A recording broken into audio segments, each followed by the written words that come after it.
Hello ladies and gentlemen, welcome to Solent Sports News. I'm Ashley Gregory and this is your 4:30pm bulletin. We start now with some breaking news. We've just been informed that Manchester City manager Pep Guardiola has been fined £20,000 by the FA. The fine comes after Guardiola wore a yellow ribbon in his side's defeat to Wigan last month, despite previous warnings not to from the FA. The ribbon was worn in support of imprisoned politicians in his native Catalonia.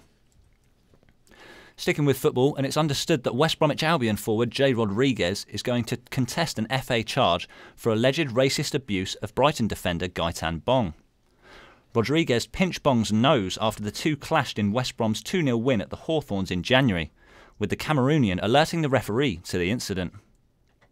It's a busy weekend of Premier League football. Joining me in the studio now is our football correspondent Joel Newman. Joel, what matchups can we look forward to this weekend? Well, I think the main game to look forward to is Manchester United-Liverpool on Saturday lunchtime. Obviously, Liverpool in the quarterfinals of the Champions League and Man United are looking to join them on Tuesday night. Team news-wise, no Anthony Martial or Ander Herrera. Well, it's unlikely they're expected to feature. Liverpool could welcome back Jordan Henderson and Gini Wijnaldum. So, yeah. So, United have got the Champions League game on Tuesday night, and manager Jose Mourinho is, well, he's wary of who to pick.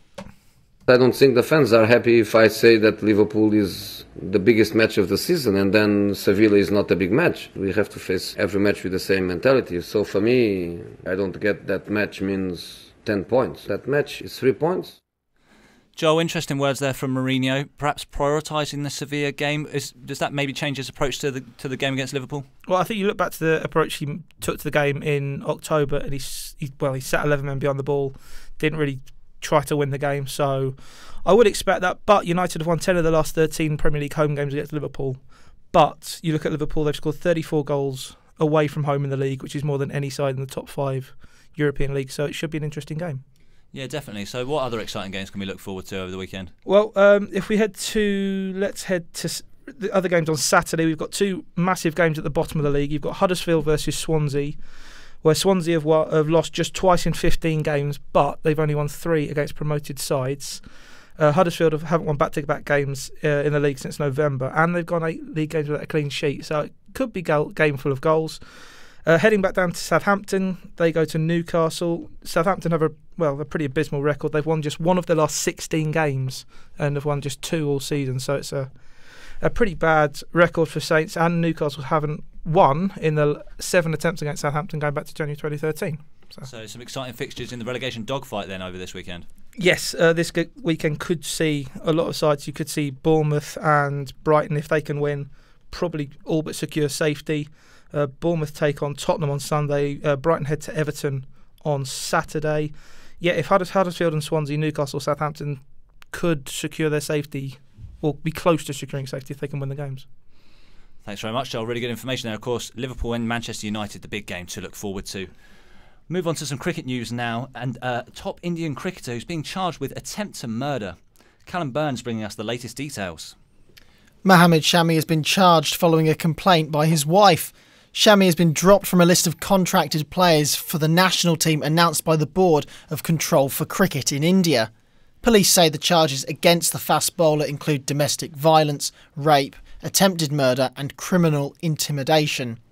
Shami has represented India 87 times in all formats of the game since 2012. The charges against the player carry prison terms of 10 years or more. Wow, really interesting story there. Thanks very much, Callum. We move on to cycling now, where the controversy just won't seem to stop. 4-time Tour de France winner Chris Froome has given his full backing to team principal Sir Dave Brailsford.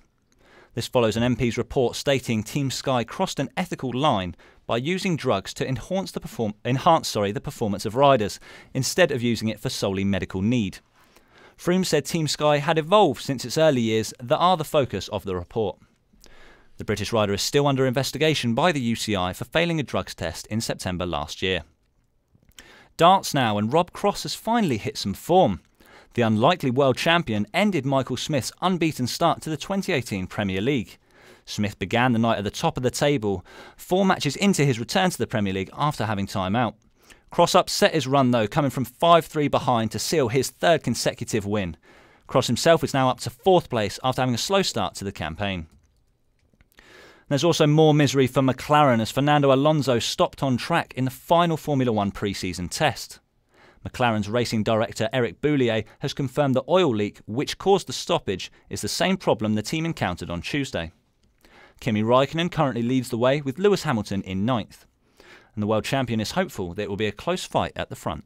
The ultimate goal is that we hopefully have more teams fighting for the championship. That's only good for the sport. The more competition, the more fun it is to watch. Growing up watching the sport and being a fan of it and seeing it when it's been a one-team championship and seeing it when there's been a couple fighting. So I'm really hopeful. In boxing, the Tyson Fury saga continues to roll on. The former multi-division heavyweight champion has this week been offered a partnership with Eddie Hearn and Matchroom Boxing. And that's the same Eddie Hearn that represents the current heavyweight champion, Anthony Joshua. Fans are licking their lips at the prospect of the two of the world's best heavyweights locking horns. On to diving now, and Tom Daley is at it again. Daley and partner Dan Goodfellow won a bronze medal in the 10-metre synchronised pairs at the opening Diving World Series event in Beijing.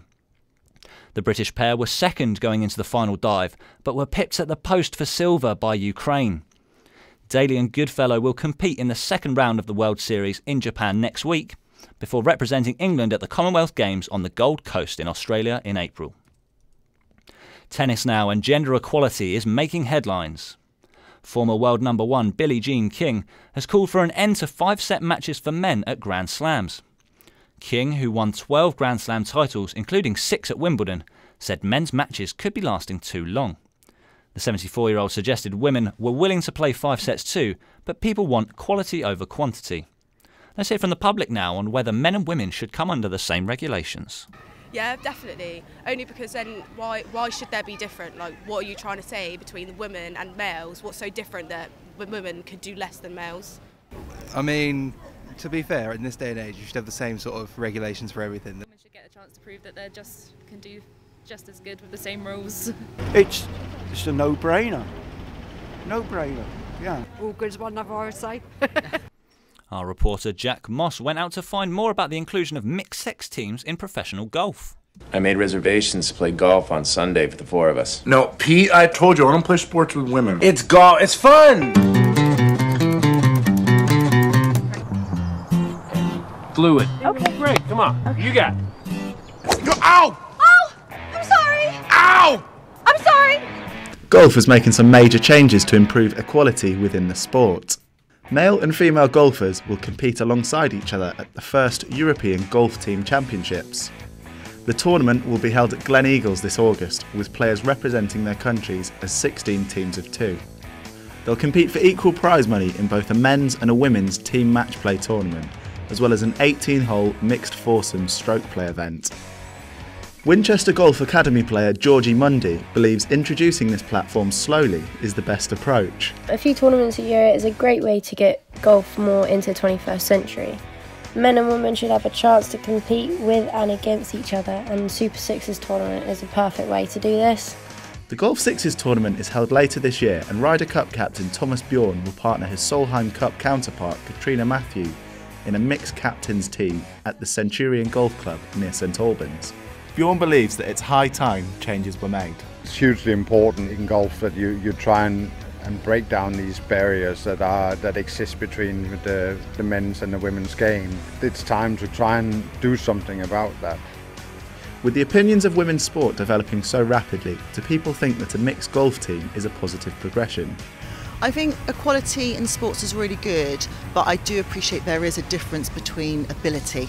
The intensity and the professionalism has increased over the years, and now it's time to test them against the men and, just see how it goes.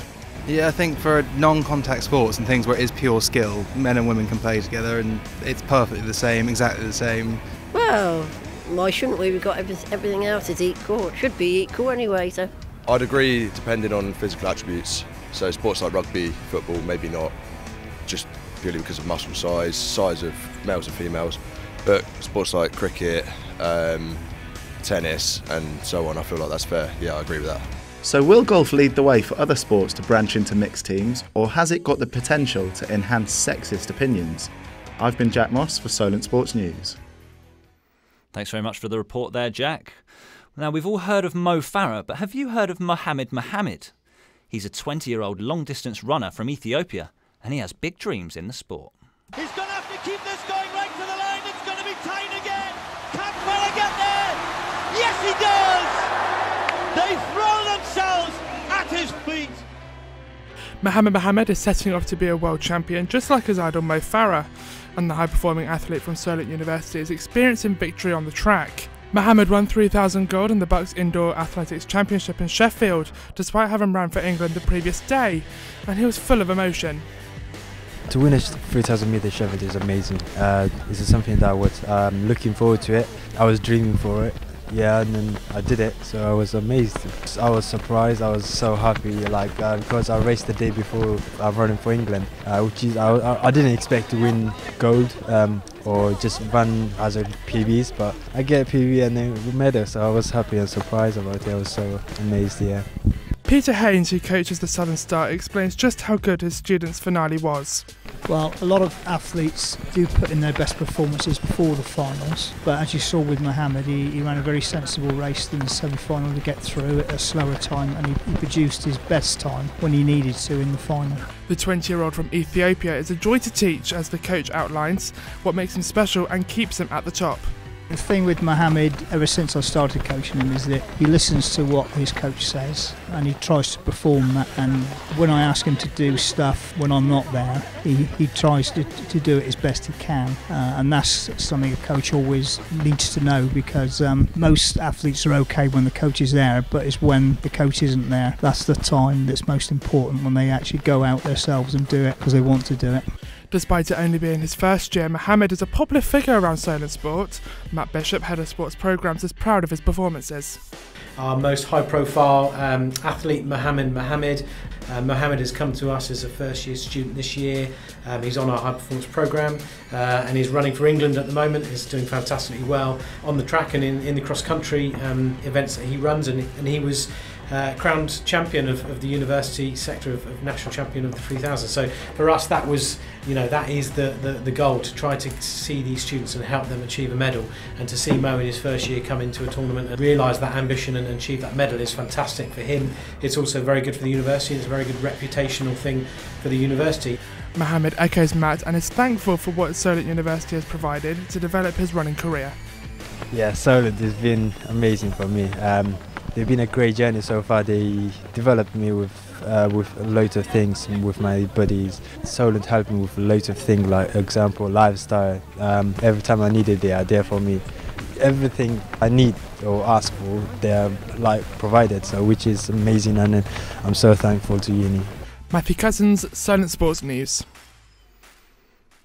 Matt Cousins there with another really interesting report. That's all we've got time for here today on Solent Sports News. I've been Ashley Gregory. Thanks for listening.